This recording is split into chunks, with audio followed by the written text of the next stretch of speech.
Assalamualaikum warahmatullahi wabarakatuh. Perkenalkan, nama saya Devina Ayu Novalia Putri dengan NIM G00242003 dari SGD A7. Di sini saya akan menjelaskan mengenai laporan dengan topik Daniel adalah seorang siswa SMP. Ia sempat tertusuk paku saat bermain di lapangan dan hanya membilas dengan air mengalir. Setelah itu, dia mengaku sulit menggerakkan rahang dan terasa kaku, tak bisa membuka mulutnya. A. Jelaskan tentang anatomi mandibula dan fungsinya secara lengkap. B. Jelaskan penyusun muskulus masticoteres beserta fungsi dan inervasinya. Yang pertama itu apa sih mandibula? Nah, mandibula itu adalah tulang terbesar dan terkuat di wajah. Nah, bentuknya itu simetris seperti kapal kuda. Nah, mandibula itu tidak terhubung langsung dengan tulang tengkorak lainnya dan merupakan satu-satunya tulang tengkorak yang bergerak. Habis itu mandibula itu dan maksila itu masing-masing membentuk bagian bawah dan atas rahang.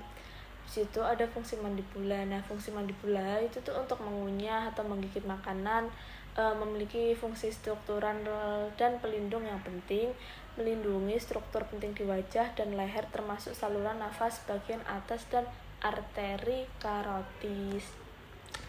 Next, ada mandibula tampak depan atau dilihat dari lateral. Di sini ada arcus alveolaris, terus habis itu yang B ada pars alveolaris, foramen mental ini, terus habis itu ada foramen, ada protuberantia mentalis, terus habis itu ada corpus mandibula. Habis itu ada angulus mandibula, ada tuberositas masiteris, terus habis itu ada ramus mandibula, corpus collateralis, cabut mandibula, terus lavea petricoidea, insirus mandibula, dan proses coronoideus. Habis itu selanjutnya ada mandibula tampak lateral. Itu atau dari tampak bawah ya, itu ada yang A ada kolum mandibula, ada lingula mandibula, terus habis itu sulcus mylohyoideus, terus habis itu ada arcus alveolaris. Habis itu ada yang E, ada prosgus condlaris, cabut mandibula, foramen mandibula, angulus mandibula, linea, ada symphysis mandibula, symphysis mandibula, fossa digastrica, spina mentalis, fascia sublingualis, fea submandibularis, tuberositas petricoidea. Habis itu ada penyusun musculus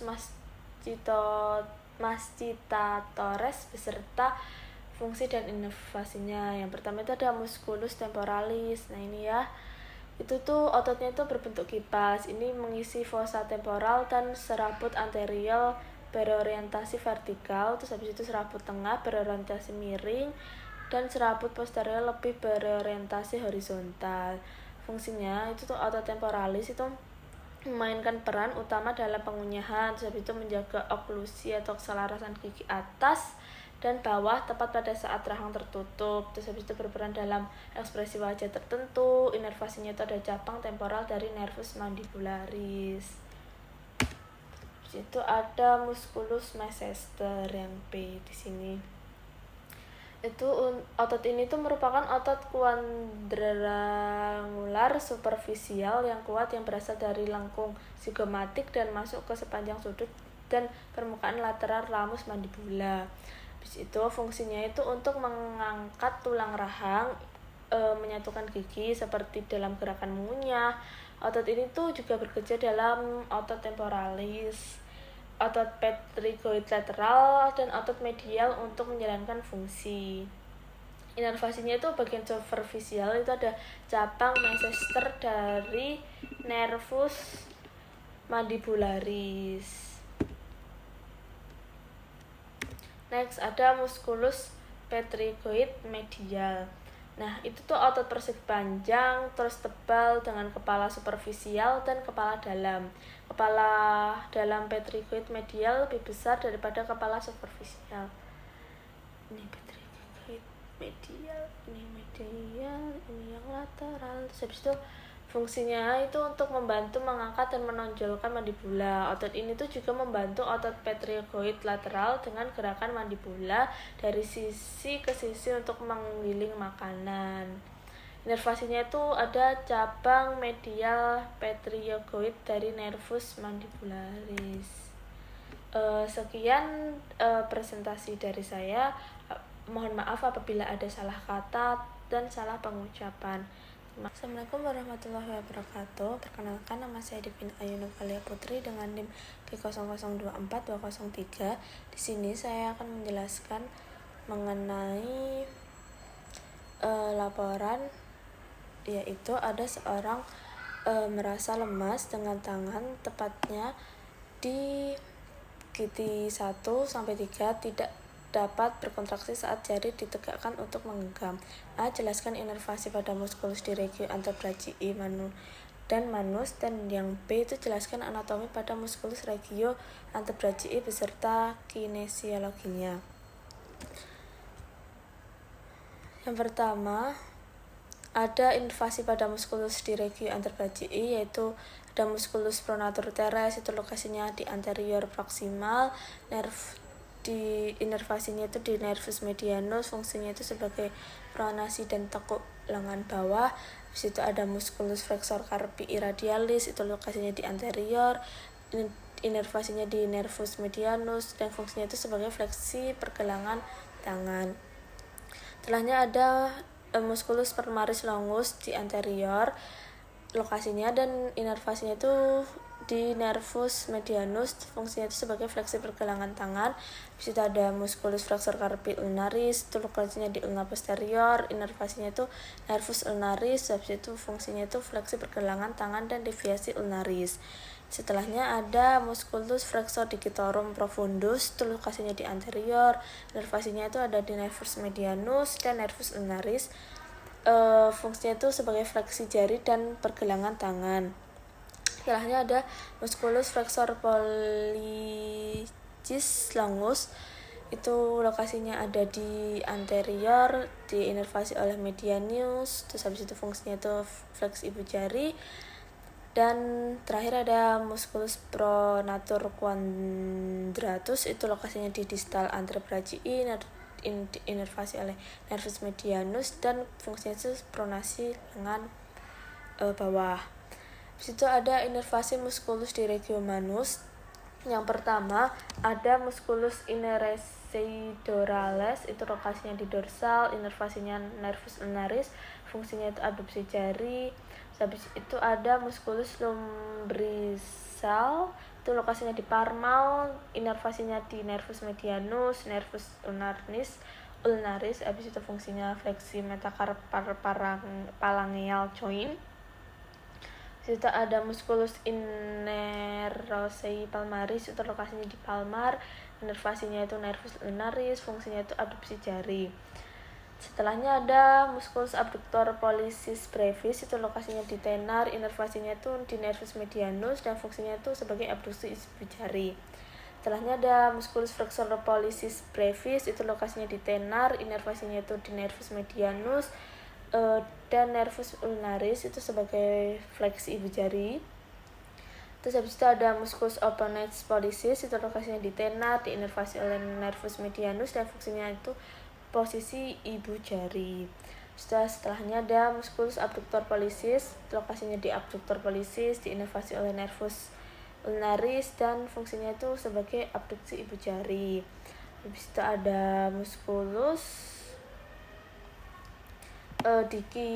digiti minimi, itu lokasinya di hipotenar, diinervasi oleh nervus ulnaris, fungsinya itu abduksi jari kelingking juga.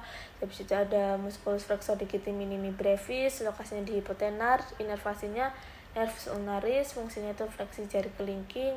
Terakhir ada musculus opponens digiti minimi, itu lokasinya di hipotena, diinervasi di nervus ulnaris, dan fungsinya oposisi jari kelingking.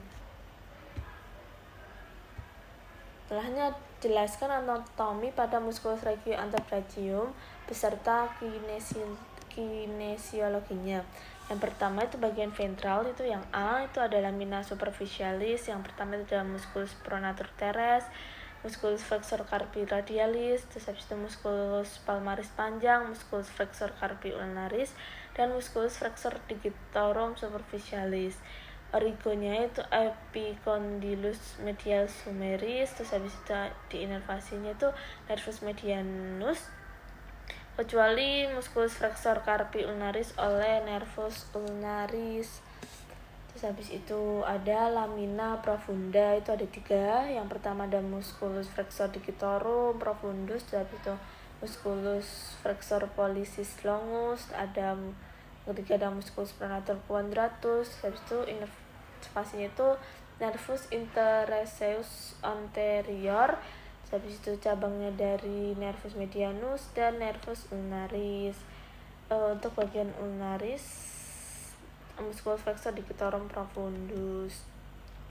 Ada di bagian ventral itu juga ada lamina superficialis. Yang pertama itu ada 5 juga. Pertama ada musculus pronator teres, musculus flexor carpi radialis, musculus palmaris panjang, musculus flexor carpi ulnaris, musculus flexor digitorum superficialis.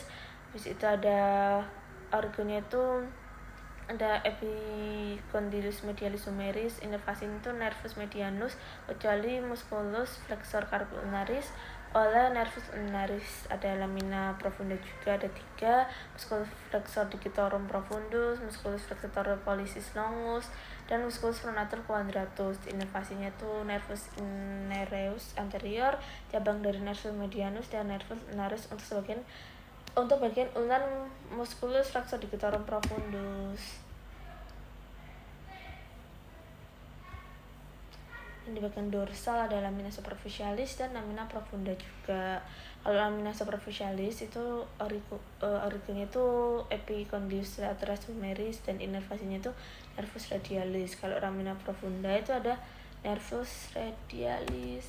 Nah, ini antebrachium, muskulusnya, terus ada ini. Oke, baik. Sekian presentasi dari saya. Mohon maaf apabila ada kurangnya dan salah dalam penyebutan kata. Terima kasih.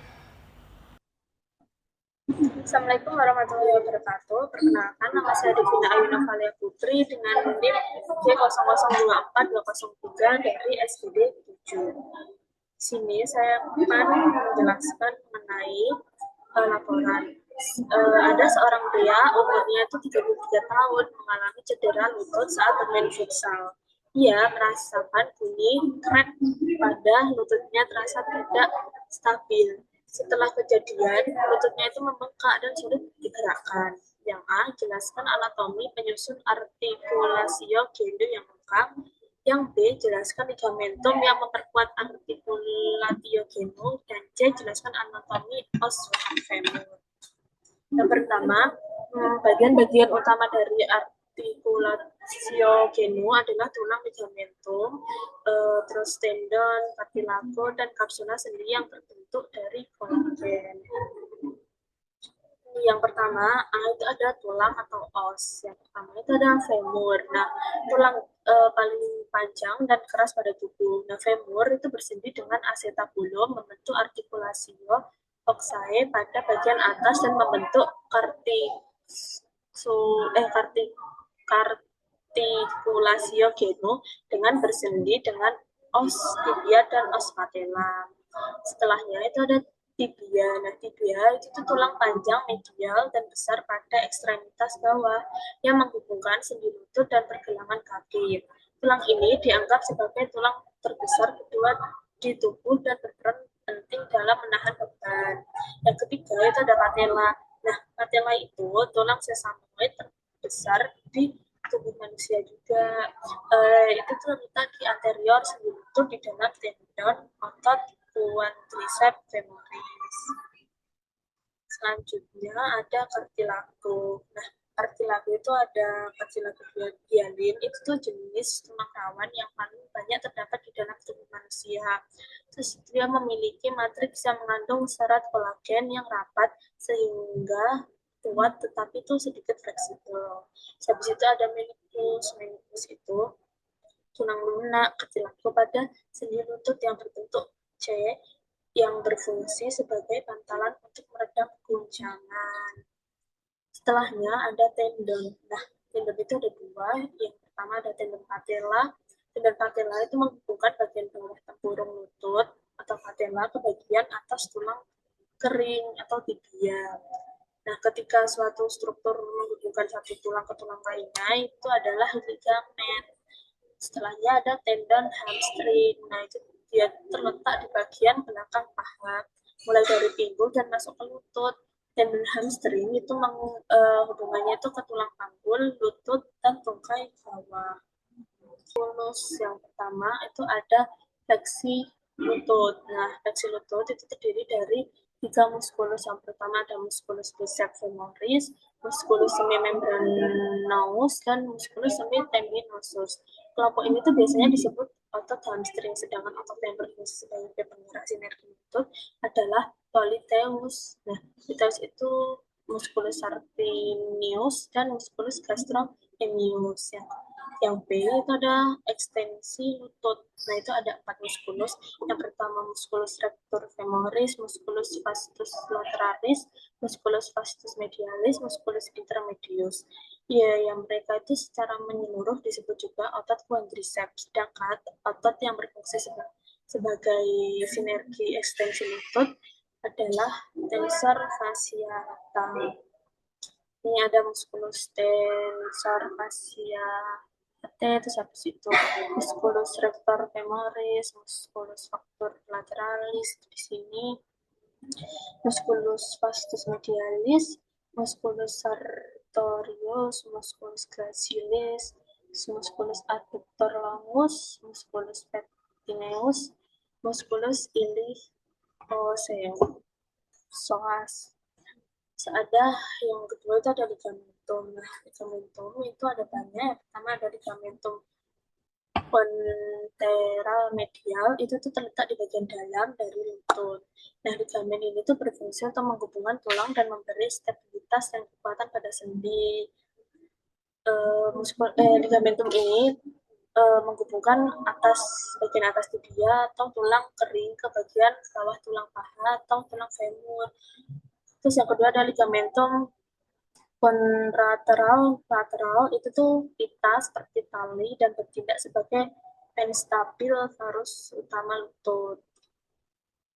Ini adalah salah satu 4 ligamen penting yang terlibat dalam menstabilkan lutut. Habis itu ada ligamentum patella, itu ligamen patella itu juga disebut dengan tendon patella. Itu dia terletak di bawah patella.